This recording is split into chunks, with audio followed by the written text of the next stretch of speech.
Chapter 88. Mathael explains the names of the first three constellations.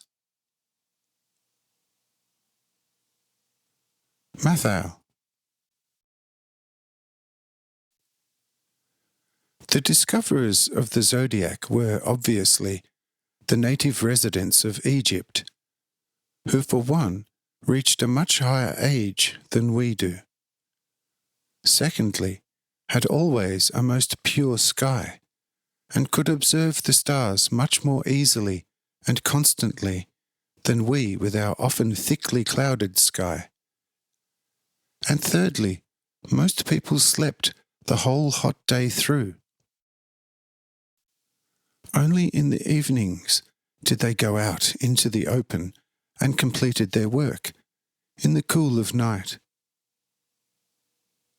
There they had constantly the constellations in sight, soon noticed the unchangeable figures and gave them names which corresponded with some natural event occurring at a particular time or with a duty of the land.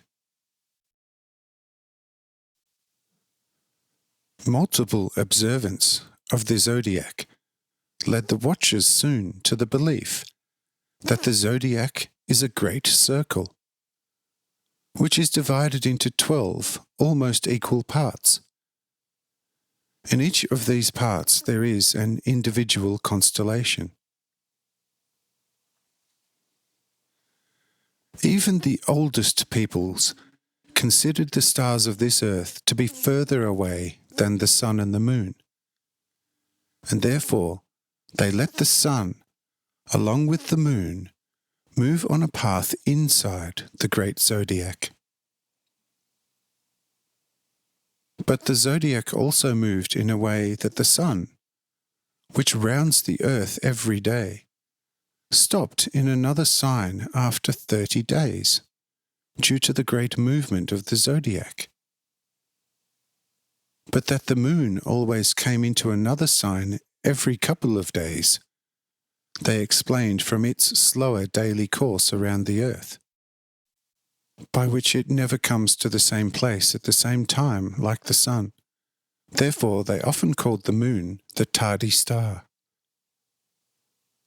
But there were some wise men who claimed exactly the opposite of the moon.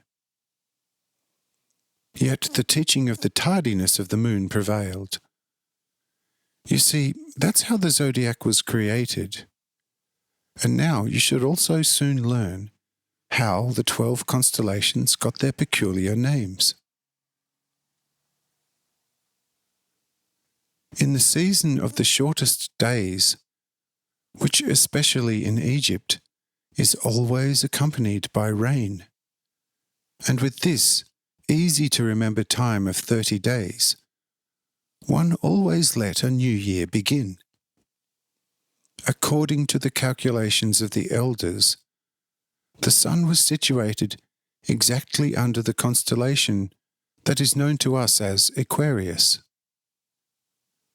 Therefore, the constellation was first given the form of a shepherd when he comes with his water bucket to the trough, created to give the domestic animals something to drink, and pours the whole bucket into the drinking trough. The elders called such a person the water sprite, Uodin, and secondly, they named the constellation thus, and thirdly, also this time. Later, the vain fantasy of people soon made a god out of this good image, and gave him divine honour, because it was seen to revive the withered nature. See, most blessed Helena, thus the familiar first constellation received its name, and the first 30 days of rain. Let's go to the second sign that is called Pisces. When Mathael began to explain this second sign, Simon Judas said to the other disciples, Mathael's explanations are becoming very informative. We should listen to them more closely. I say, go there and listen, for Mathael is one of the top chroniclers of this age. At this, all the disciples pressed towards Mathael, which at the beginning made Mathael a little embarrassed. But Simon Judas said to him, "Dear friend, just carry on, for we only came closer to you to learn something very useful from you." Mathael says very modestly, "For you, my dear, very wise friends, my wisdom must be a little weak. For you are already older disciples of the Lord, and I have hardly been with you for 16 hours. Simon Judas says, "Do not let that confuse you, for you have already passed tests through which we have been placed somewhat in the background. But everything comes like this from the Lord. What He often gives one person in a year, He can give to another person in a day. Therefore, just continue with your explanation of the zodiac."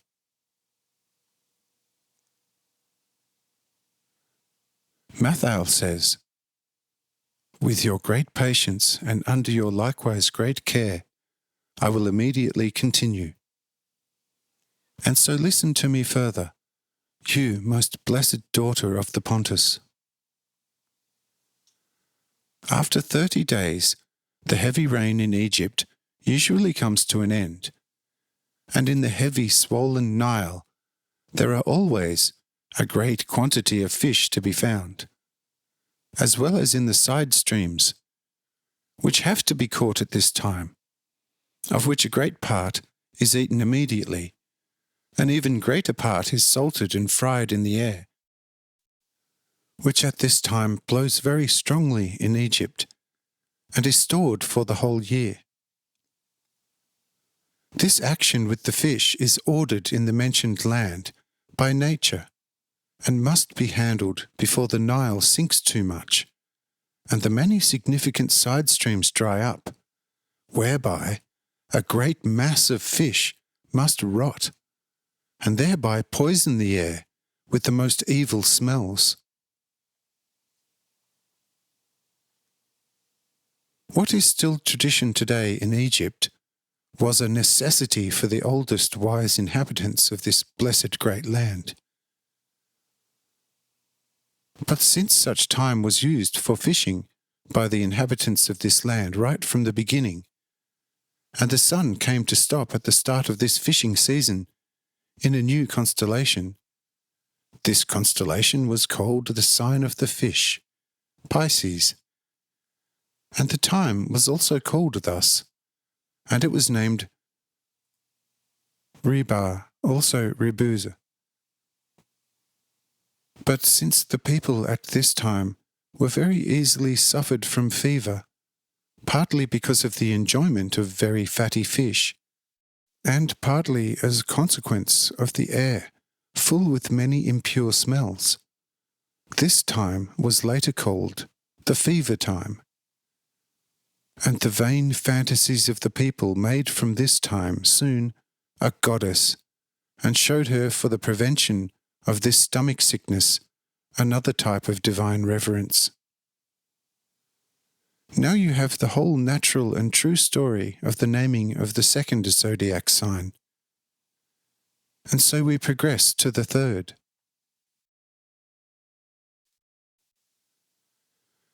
This sign is called Aries. After the fishing period, the original inhabitants turned their worries to the sheep. The males became active, and it was time to shear the sheep. Their wool was taken from them. This whole task lasted a good 30 days. Naturally, in the meantime, one had some other daily tasks, But the previously mentioned was the main job for this time described. And because the sun came to stop again under another sign, this sign was called the ram, Aries. Later on, as one has the most storms in this period, where everything was in battle, one element against another, and the heat against the cold, or rather the coolness of this land, this period was dedicated to battle, for whose occurrence the human fantasy soon saw a picture which was soon given a divine honour, and made it into another main god in the later times of war. If we split up the name Mars, and we get the original Maritza, also Majoritza, what does that mean? Nothing else but warm the sea.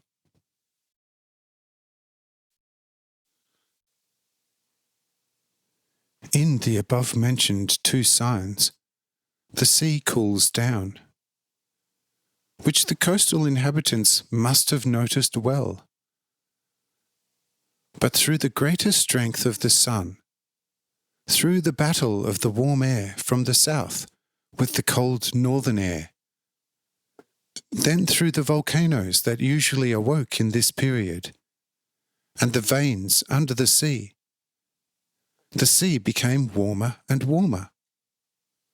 And because this was seen as a consequence of the storms occurring in this period, the expression Mauritsat means as much as to fight.